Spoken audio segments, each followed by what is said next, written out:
L'Étoile, la troisième pièce du Théâtre du Sang, par Nicolas Gelet, alias Nicolas Kelly Wyvern, metteur en scène. Alors voilà, je viens de reparcourir le texte qui est en ligne sur Dead, au 6e tome de l'Étoile. Il me semblait qu'il fallait que je revienne sur certaines choses. C'est toute une époque, c'était il y a quasiment 15 ans maintenant. J'ai 39 ans, j'avais monté cette pièce à 24 ans à peu près. Voilà, on était une dizaine. On a réussi à mettre ça en place. Il s'en est passé des choses dans cette petite pièce sur Ernesto Che Guevara.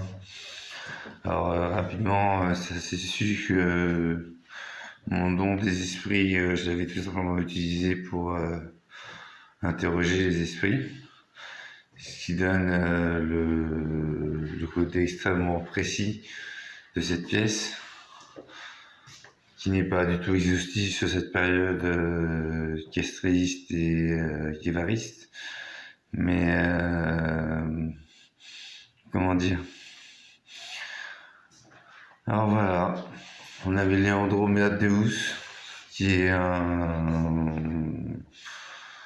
chanteur de boys band brésilien qui était venu en France pour devenir comédien, qui nous a fait un excellent Guevara, je trouve. Vous ne le verrez pas là, puisqu'on n'a plus de vidéo de cette pièce, à part celle que j'ai pu retourner dernièrement dans Dead. On avait des acteurs, différents types de comédiens. On était une petite dizaine. Ce que je voulais dire surtout, c'est que il y avait 3 représentations de prévues. Déjà pas beaucoup. Bon, mais c'était surtout parce que je voulais voir ce que donnait le texte en bouche. Et finalement, il n'y a eu que 2, puisqu'il y en a une qui était une répétition générale, parce que le texte était quand même très difficile à mettre en place. La première s'est plutôt bien passée, on a eu une trentaine de personnes. C'était pas beaucoup, mais dans le théâtre, on est habitué à avoir pas forcément beaucoup de monde. La deuxième a été plus piquante. C'est là où je voulais faire cette vidéo, c'est qu'on a eu 2 historiens. 2 historiens, un cubain et un chinois, qui sont venus avec 2 flingues. Voilà. La dernière représentation qu'on a faite, donc on était sous l'assistance de 2 communistes armés, ça on le sait, ils nous l'ont montré. Et puis on a joué comme ça, et puis moi j'ai fait mon metteur en scène comme ça. Et à la fin, le chinois me demande mais ça veut dire quoi? Ça veut dire que t'as parlé avec Ernesto Che Guevara, c'est ça? J'ai compris cette pièce, c'est sûr ça. J'ai fait... Là tu sais, je suis Cerbero. Voilà, le Cerbère. J'ai une femme Cerbera et un enfant Kerb. Je suis Cerbero. Oui, on peut dire que je me suis entretenu avec le sujet. C'est-à-dire que mes pouvoirs sont bridés pour l'instant, sinon je serais tellement trop puissant, donc Dieu ne le veut pas. Il me dit, et ça veut dire quoi par rapport au communisme? Alors je lui dis, on peut voir ça de différentes manières. On peut voir le communisme comme de l'hystérie massive, quelque chose comme de grands massacres, des choses comme ça. Ou, bon, concernant Guevara, plus spécifiquement, ce qui s'est passé, c'est que j'étais pas encore incarné à cette époque-là, j'étais encore dans la DES.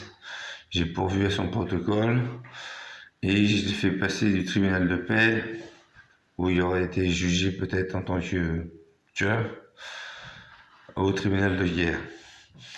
Il m'a semblé nécessaire de replacer le fait que c'était toute une période guerrière, où Guevara a été un guerrier tout simplement d'une idéologie. Tu sais, par-delà le voile, par-delà le trépas, il n'y a pas de blablabla. Hein. On sait ce que le cœur sincèrement veut. Je pense que c'est ce qu'il a dit à la femme juste avant de mourir. la femme qui était venue, l'infirmière, l'institutrice, qui était venue, qui lui demandait mais qu'est-ce que vous faites là, monsieur? Vous êtes ambassadeur, qu'est-ce que vous faites dans ce petit village? Il a répondu qu'il voulait apporter l'électricité, qu'il voulait apporter les soins, qu'il voulait apporter tous les bienfaits du communisme, tous les bénéfices du communisme. Il me dit, le chinois. Je lui dis, voilà. C'est ce qu'il a fait innocenté quelque part, Guevara. Il a été jugé comme grand guerrier d'une idéologie progressiste, d'une idéologie qui voulait le meilleur pour le peuple. Et c'est ce qui fait qu'il est au royaume des cieux maintenant et que j'ai pu m'entretenir un petit peu avec lui, c'est vrai. D'accord. Je me dis l'autre. Je dis à contrario, le fascisme, bon, surtout l'idéologie de type hitlérienne, néo-nazi ou nazi, bon, le truc d'Hitler, quoi. Ouais. Tu trouves quelque chose de bien là-dedans? Non, c'est que de la merde. Je dis, bah voilà. Alors si tu veux savoir, ça fait aussi des grands guerriers. Il y a des grands guerriers dans cette idéologie-là, mais ouais, puis ils ont fait deux surhommes. Voilà, Hitler, il aura non menti sur un truc, c'est que le surhomme, ça existe. Il a réussi à en faire deux, des espèces de colosses de 30 mètres de haut. Voilà, t'es surpris, chinois. Je l'ai fait, mais bon. À part ça, c'est une idéologie criminelle pour nous, le nazisme, donc ça vaut pas grand-chose. Par-delà le trépas, tu comprendras. Alors que le communisme, c'est vrai que les premiers qui deviennent les derniers qui deviennent les premiers, c'est bien marqué quelque part, non? Ouais, mais les Chinois. Nous, on croit en la valeur de l'écrit aussi. On croit en la valeur du sacré. On croit que notre révolution, elle a été sacrée. Tu comprends ça, toi? Je dis, je sais pas. Je suis pas de ton pays, je suis pas. Mais bon, tu parles de Mao? Moi, je parle de Mao. Mao, c'est quelqu'un qui a tué bien des personnes, mais c'est aussi quelqu'un qui a prêché plusieurs fois pour qu'on tue le minimum. Ça lui restera toujours sur lui, cette part d'innocence. D'accord, me dit le chinois.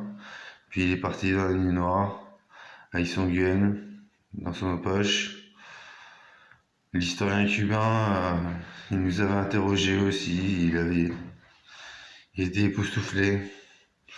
Je crois qu'on a époustouflé les communistes ce soir-là, ces deux communistes-là, en leur montrant que Dieu n'est pas forcément contre eux.